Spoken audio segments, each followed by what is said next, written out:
त्यामुळे शेतीसाठी लागणारे उपयोगी खत तयार होतो, त्याला कंपोस्ट खत म्हणतात. आता का बाया काय म्हणाली? कंपोस्ट खत. आता हे काय? कंपोस्ट खत म्हणजे ओला व सुका कचरा एकत्रित केल्यावर जे खत तयार होतो त्याला कंपोस्ट खत म्हणतात. असं वाजवणार मग तुम्हाला कळणार घंटागाडी आली म्हणून. मग तुम्ही आपला कचरा पटकन आणून त्याच्यात टाकणार. त्यानंतर ती घरोघरी जाऊन कचरा गोळा करून त्या खड्ड्यात टाकणार. अशा प्रकारे आपलं गाव स्वच्छ होणार. फिर आया रेडियो का जमाना.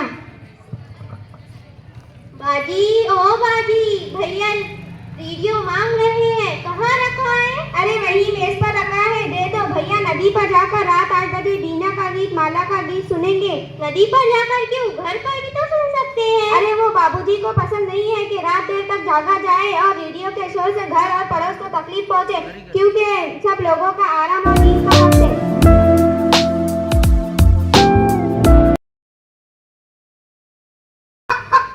तालुका त्र्यंबकेश्वर, जिल्हा नागपूर. चालेल का? त्याला औषध उपचाराची गरज आहे. भक्ताकडे नेऊन तो ठीक होणार नाही. त्यांना दवाखान्यात घेऊन जा. अहो पण तो ऐकत नाही, मी तरी काय करू? एक काम करतो, मीच अशा ताईंना तुमच्याकडे पाठवतो. प्रवीण, तुझ्या वडिलांना बरे वाटल्यावर ये हा. आणि तू सुद्धा काळजी घे.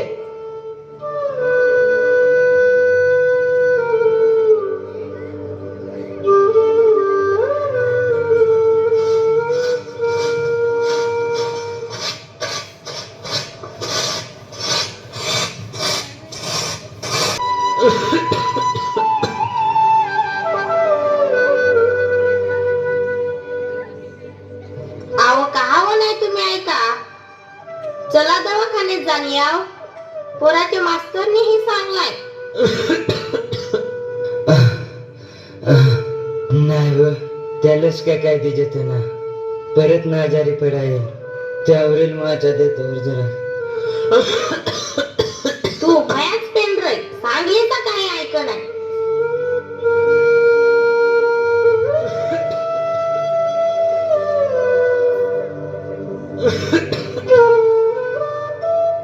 काय व कुसुमबाई, कोणाला नाही बरा? आव हा आमचे परवेचा दादाच ना. कोरोना विषाणूचा संसर्ग झाला तरीही लस गंभीर आजारापासून आपले रक्षण करते. लस घेतल्यानंतर ताप, डोकेदुखी, सूज येणे, उलट्या होणे सामान्य आहे. दिवस का होईना गरिबाने गरीब जिवंत मदतीची याचना पोटासाठी हलवून गेला. आश्वासनाशिवाय तो उपाशी जगत राहिला. ज्याच्याकडे खूप काही होते तो घरात दडून बसला. गरीब उपाशी जगताना त्यांना दुःखाचा वारा नाही लागला. कोरोना खूप काही शिकवून गेला. आपली रक्ताची काही माणसे हाडतूड करू लागली. आपल्याकडे येऊ नका असे वारंवार सांगू लागली. जवळ असलेली माणुसकी दाराबाहेरच ठेवली. चहा पाणी सुद्धा कोणी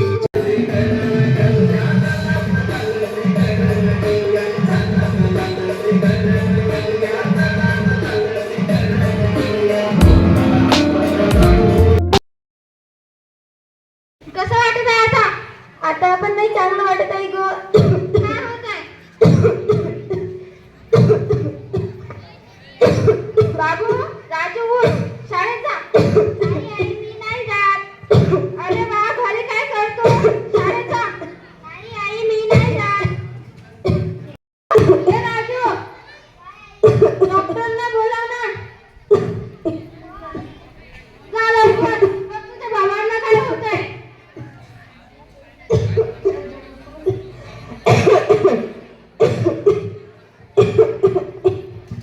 हो ताई, यांना काय झालंय?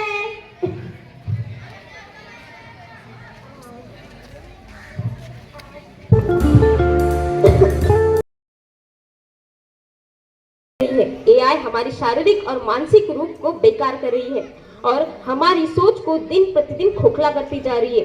जो भविष्य हमें आज सुनहरा लग रहा है वही कल हमें अंधकार में डाल देगा. तो आइए देखते हैं हमारा प्रस्तुतिकरण एआई.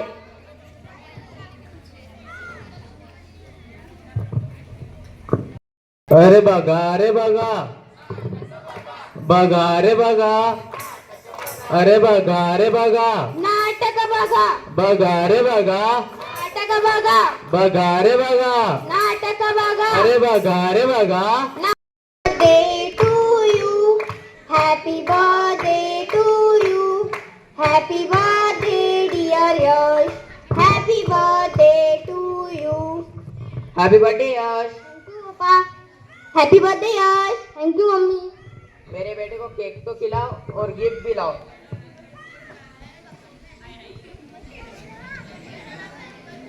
ये दो के यश, ये है तुम्हारा गिफ्ट। इतना बड़ा रोबोट। हाँ बेटा। Thank you papa. Happy birthday यार, थैंक यू। पर तुम्हारे गिफ्ट का काम तो बताओ। काम तो बताओ। काम तो बताओ। कान खोलकर सुन लो सारे, हो गए आसान काम तुम्हारे। एक एआई रोबोट बनाया, एक एआई रोबोट बनाया, अपने पद का फर्ज निभाया। 20 साल